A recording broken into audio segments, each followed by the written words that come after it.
The rudest thing you have experienced while eating dinner at a friend's house. When I was about 10-11 years old, my friend Megan invited me to stay for dinner at her house. While my family wasn't poor, Megan's family was definitely more well off. I called my parents to ask permission and my dad said it was okay to have dinner at my friend's house, but he was making a roast, so I'd be missing out on a great meal. My dad was a great cook. When I found out Megan's mom was also making a roast, I thought it was a funny coincidence and told her my dad was making a roast too. She told me I was lying because we couldn't afford roast and men don't cook. I was taught not to talk back to or correct adults, so I just turned away and went back to playing with their dog. A couple minutes before dinner, I went to wash my hands and came back and everyone was seated in their chairs at the dinner table with china, silverware and glasses. They had a place setting for me with a paper plate, plastic utensils and a stool at an awkward corner of the table. They had more chairs and more dishes and silverware, but chose to treat me worse than themselves. I was raised to always give guests the best of what I had, so I felt especially bad sitting there on a hard stool eating with my paper and plastic while everyone else had dishes and silverware.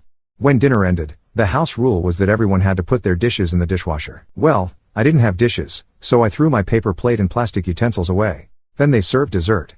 But not to me. The house rule is that you only got dessert if you put your dishes in the dishwasher. I didn't even have dishes, which I would have preferred and would have happily put everyone's dishes in the dishwasher. By the time my parents came to get me, I was on the verge of tears. I felt like I was being punished when I did nothing wrong. I later found out that other friends had the same experience when having dinner there, so it wasn't because I was rude or misbehaved. It was because they were jerks.